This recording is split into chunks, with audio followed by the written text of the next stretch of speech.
Good morning बच्चों, कैसे हैं आप लोग? सभी अच्छे हैं।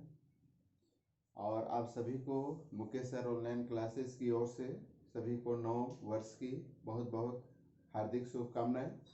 आने वाला वर्ष आप सभी बच्चों को नई ज्ञान अर्जन करने की शक्ति प्रदान करे और साथ ही आपका जीवन खुशहाल हो, आपके माता पिता स्वस्थ हों, आप स्वस्थ हैं, आपके परिवार पूरी तरह से स्वस्थ हों।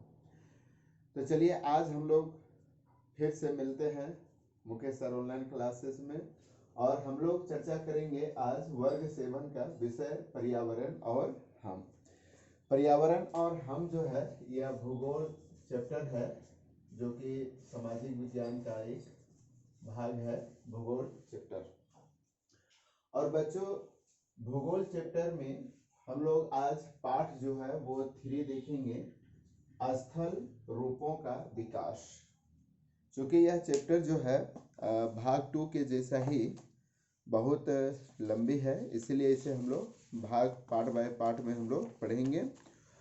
और हम लोग भाग 2 में पढ़े थे पृथ्वी के आंतरिक गतियां, है ना, पृथ्वी की आंतरिक बनावट एवं शैली हम लोग पढ़े थे। आज हम लोग पढ़ेंगे स्थल रूपों का विकास। स्थल रूपों का विकास यानी आज जो हम लोग पृथ्वी को देख रहे हैं, है ना, हम लोग यहाँ पर जो अगर आपके पास वर्ल्ड का भूगोल हो, वर्ल्ड का अगर ग्लोब है या मानचित्र है, तो उसे हम लोग स्पष्ट रूप से देख सकते हैं कि यह हमारी पृथ्वी में निहित सारे देश, महादेश, महासागर, सागर, है ना, ये सारे चीज हमें मानचित्र में दिखाई पड़ेंगे। ठीक है, तो आप लोग जो है अपने क्लास के किताब में भी देख सकते हैं या आपके पास मानचित्र है तो उसमें भी आप एक बार वर्ल्ड के मैप को जो है विभिन्न महादेशों को एक बार आप लोग देख लेंगे कि हम लोग थोड़ा मुख्य रूप से जो 7 महादेश है थोड़ा सा उसको हम लोग जानकारी एकत्र कर लेते हैं या फिर हम लोग जो है थोड़ी सी जानकारी हम लोग ले लेते हैं कि वो 7 महादेश कौन कौन से हैं। तो सबसे पहले हम लोग देखते हैं एशिया महादेश, है ना, उसके बाद है यूरोप है, अफ्रीका है ना, उसके बाद है उत्तरी अमेरिका, दक्षिणी अमेरिका है, उसके बाद जो है अटलांटिका है ना, यूरोप है। तो इस तरह से हम लोग देखते हैं कि कुल जो है 7 महादेश है। ऑस्ट्रेलिया है ना, कितने हो गए, 1 2 3 4 5 6 7 है ना, तो 7 महादेश है ना। तो इसको आप लोग देखेंगे, लेकिन बच्चों ये चीज ध्यान देना है कि आरंभिक तौर पर जब हमारी पृथ्वी बनी थी तो क्या वो इसी तरह से थी? ठीक है, तो इसके लिए हम लोग आज जो है हम लोग हमारी जो पृथ्वी की गतियां हैं, स्थल रूपों का विकास जो है आखिर ये कैसे हुआ, इसके बारे में हम लोग पढ़ेंगे। तो बच्चों एक बहुत ही बड़े जर्मन भूगोलवेता कह सकते हैं, सन 1912 ईस्वी में जर्मनी के अल्फ्रेड वेगनर ने, है ना, यह बताया कि लाखों वर्ष पहले, अभी नहीं, लाखों साल पहले, लाखों वर्ष पहले हमारी पृथ्वी ऐसी नहीं थी जैसे अभी हम लोग देख रहे हैं, है ना। हमारे जो देश महादेश है वो इस तरह के नहीं थे। तो यहाँ पर हम लोग देखेंगे कि एक छोटा सा मैप में कि आप लोग को ये दिखाई पड़ रहा होगा, ये पॉलिटिकल मैप है ना। तो यहाँ पर हम लोग देखेंगे बच्चों के अल्फ्रेड वेगनर का जो कहना था, कहीं ना कहीं अगर हम लोग देखें तो उनका भी कहना सार्थक रूप से थोड़ा सा हम लोग ध्यान देंगे तो हम लोग को भी समझ में आएगी उनकी बातों को, उनसे जुड़े हुए चीजों को। तो ये हमारे विश्व के प्रमुख महादेश है ना, बहुत सारे छोटे छोटे देश हैं। अगर हम लोग छोटे छोटे देश को छोड़ दें, सिर्फ महादेश को देख के चले तो हमें यह समझ में आएगा कि बच्चों यहाँ पर आप देख सकते हैं कि ये इधर खाली जगह है, तो और यहाँ देखिए ये जो अफ्रीका है, अफ्रीका में ये भाग खाली है, ये भाग देखिए इधर उठा हुआ है, जो दक्षिणी अमेरिका है वो यहाँ पर टच हो सकता है, यहाँ इन हो सकता है, ये हो के एक जगह जमा हो गया।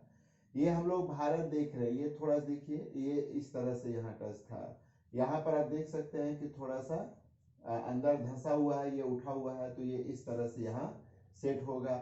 ये ऑस्ट्रेलिया है, ऑस्ट्रेलिया जो है देखिए यहाँ पर दोनों साइड जो है खाली जगह है, बीच में भारत जो है वो निकला हुआ है, तो ये देखिए यहाँ पर थोड़ा सा गेपिंग है। तो अगर हम इसको इस तरह से करेंगे इधर से, तो यहाँ पर ये सेट हो जाएगा। ये जो ग्रीनलैंड है, ग्रीनलैंड इधर सेट हो जाएगा, है ना। तो इस तरह से हम लोग देखते हैं कि यह पूरा जो विश्व है ना, जो महादेश है, वह एक साथ एक जगह पर जमा होता हुआ दिखाई पड़ सकता है। अगर हम लोग थोड़ा सा मैंने से, चूंकि यह लाखों वर्ष पहले की घटना हो सकती है, लेकिन अब ये एक तरह से अगर देखा जाए तो ये इस तरह से एक जगह पर जमा थे। तो अल्फ्रेड वेगनार ने बताया कि लाखों वर्ष पहले सारे महाद्वीप एक साथ जुड़े थे और इसका नाम जो है पेंजिया यानी बृहत महाद्वीप रखा। और ये जो चारों तरफ जो जुड़े हुए थे, इनका नाम जो है वह पेंजिया रखा। ठीक है, पेंजिया यानी पेंजिया का अर्थ हो जाता है बृहत महाद्वीप। बृहत मतलब बहुत बड़ा महाद्वीप। ठीक है, समझ में आ गई। यानी हमारा जो वर्ल्ड है अगर एक जगह पर जोड़ दे तो अल्फ्रेड वेगनार के कथनानुसार इनका नाम जो है वो पेंजिया नाम दिया। पेंजिया का अर्थ हो जाता है बृहत महाद्वीप, है ना। उसके बाद उन्होंने क्या कहा कि सारे महासागर एक साथ था, जिसे पैंथालासा कहा। यानी अब यहाँ पर देखेंगे, चूंकि हमारी पृथ्वी जो है वो दो रूपों से बनी हुई, एक तो हो गया कि जमीनी रूप और दूसरा हो गया जल, है ना। ये जो नीला भाग हम लोग देखते हैं वो जल है, पानी है ना। और ये जो हम लोग व्हाइट भाग देखते हैं वो जमीन है। तो अगर देखा जाए तो हमारी पृथ्वी में दो ही चीजें हैं, जमीन और पानी। ठीक है, तो जो पानी वाला भाग था उसका नाम उन्होंने क्या दिया, पैंथालासा। ठीक है, याद रखना कि सारे महासागर एक साथ थे, यानी सारा जो पानी था, जो आप यहाँ पर वर्ल्ड का भी मानचित्र में आप देख सकते हैं कि जो नीला भाग है वह पानी है, जो कलर है वो पानी है। और इस पानी को जो महासागर बना, उस चूंकि अगर हम लोग जमीन को एक जगह कर देंगे तो पानी सिर्फ बचेगा। ठीक है, महासागर अलग हो जाएगा और जमीन अलग हो जाएगा। तो यहाँ पर हम देखेंगे कि जो पानी का भाग है उसका नाम उन्होंने क्या दिया, पैंथालासा। याद रखना है। ठीक है, महासागर के जो नाम है। और उन्होंने क्या किया कि उन्होंने, अब यहाँ पर हम लोग देखते हैं पैंथालासा, बाद में पृथ्वी। अब उसके बाद क्या हुआ कि ये महासागर का जो है उसको पैंथालासा नाम दिया।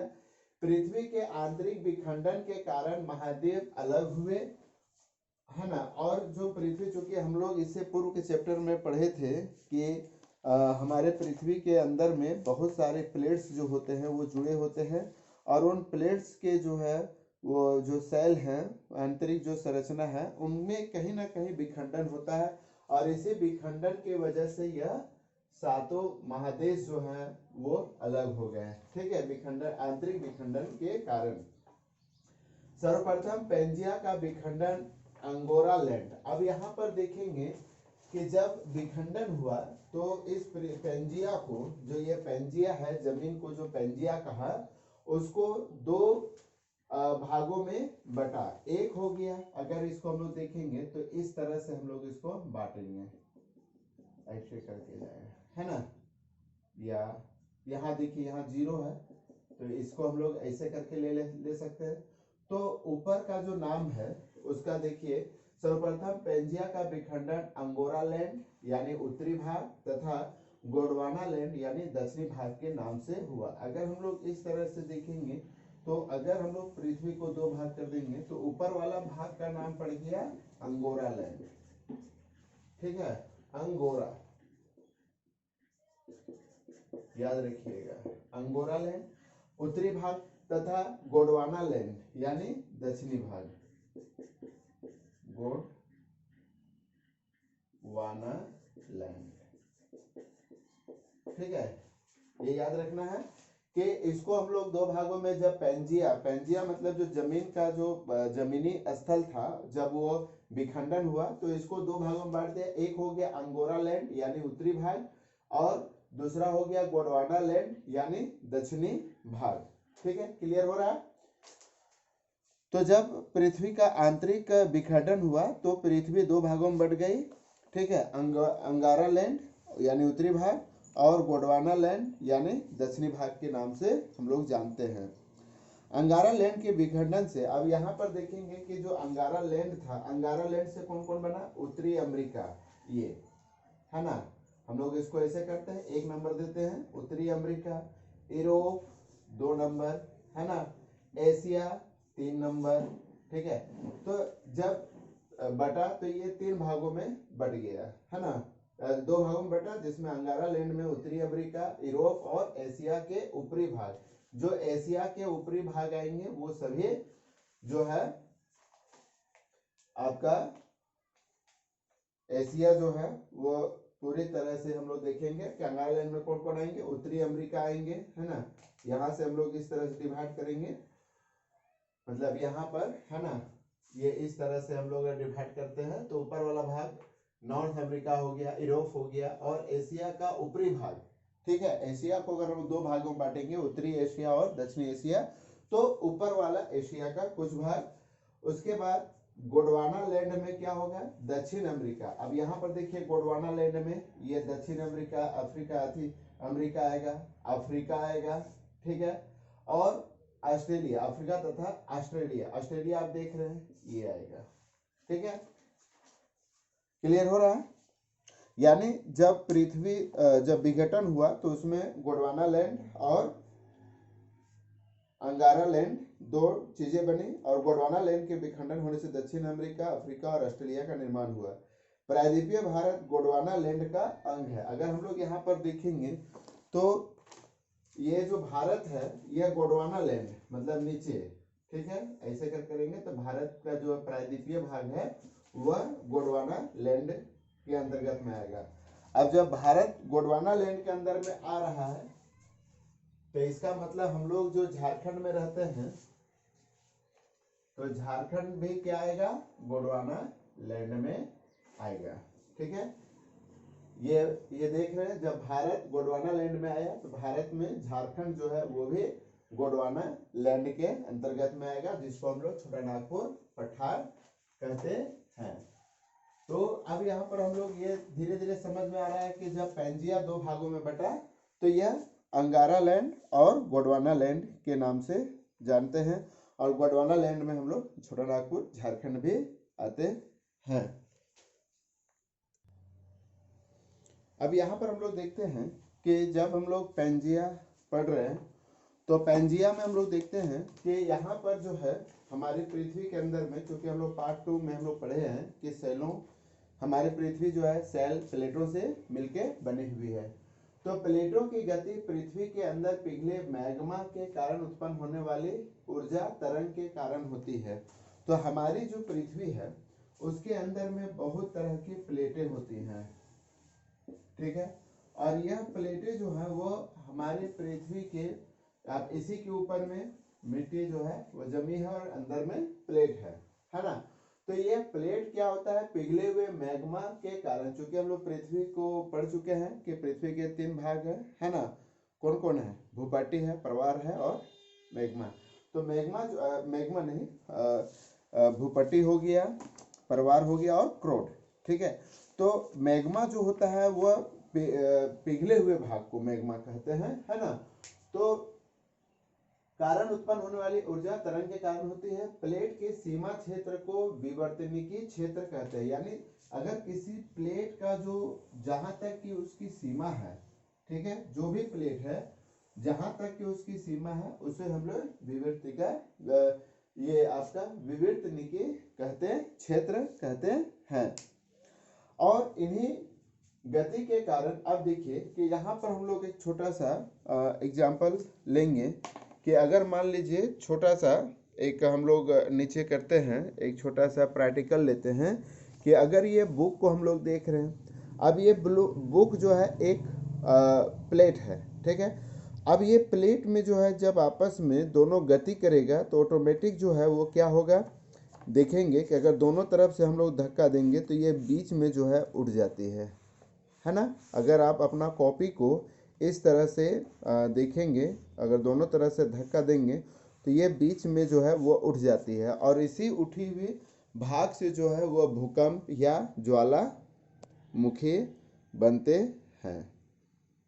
ठीक है, तो ज्वालामुखी एक होने का कारण यह भी है कि जो विवर्तिका जो प्लेटें होती हैं, जब वो प्लेटें आपस में टकराती हैं तो उससे ज्वालामुखी या भूकंप निकलते हैं या बनते हैं। तो यहाँ पर देखेंगे कि इन प्रक्रियाओं कारण पर्वत पठार जैसे अनेक स्थल रूपों का विकास होता है, और इन स्थल रूपों पर बाह्य कारक कार्य करता है तथा इनके रूप में परिवर्तन कर विविध प्रकार के भूदृश्य का निर्माण होता है। तो जब प्लेटें आपस में गति करती हैं और एक दूसरे से टकराती हैं तो गति करने के साथ ये बीच का भाग जो है वो उठ जाती है, और इस भाग से जो होता है वो बहुत तरह के पठार हो गया, पहाड़ हो गए, है ना, भू आकृतियां हो गई, कहीं नीचा हो गया, कहीं ऊंचा हो गया, है ना। तो इस तरह का जो है भूदृश्य निर्माण होता है। तो इस तरह से हम लोग देखते हैं कि जो हमारी जो पृथ्वी है, आप लोग सभी बच्चों से रहेगा कि जो भी हम व्हाइट बोर्ड में लिखाते हैं तो आप वीडियो को पॉज करके और अपने कॉपी में उसे उतारेंगे। तो अब यहाँ पर हम लोग देखते हैं कि जब भू दृश्य बदलता है तो इसके दो तरह के कारक हो सकते हैं, यानी धरातल पर दिखाई देने वाले, यहाँ पर हम देखते हैं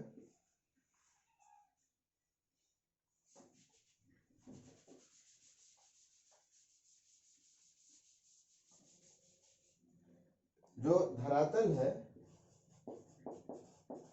धरातल यानी पृथ्वी पर दिखाई देने वाले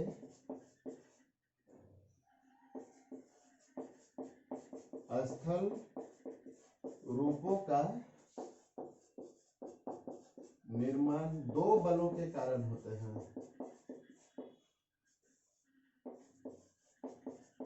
द्वारा होता है। यानी जो भी हम लोग धरातल पर जो भी चीज देखते हैं, है ना, उसके पीछे दो कारण होते हैं। एक हो गया अंतर्जनित बल, अंतर्जनित बल, ऐसे बल जो पृथ्वी के आंतरिक भाग में उत्पन्न होता है, ऐसे बल जो पृथ्वी के आंतरिक मतलब हो गया अंदर, ठीक है, आंतरिक भाग में उत्पन्न होता है। यानी वह बल जो पृथ्वी के अंदर में उत्पन्न होता है। और दूसरा हो गया बहिर्जनित बल,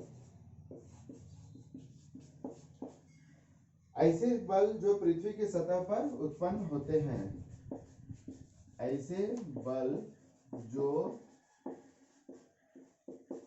पृथ्वी के सतह पर उत्पन्न होते हैं। तो इस तरह से हम लोग देखते हैं कि जो धरती की संरचना है ना, तो उस पर दो तरह के बल लगते हैं। एक हो गया अंतर्जनित बल, दूसरा हो गया बहिर्जनित बल। तो अंतर्जनित बल ऐसे बल जो पृथ्वी के आंतरिक भाग में उत्पन्न होता है, बहिर्जल बल जो पृथ्वी के बाहर भाग में उत्पन्न होता है।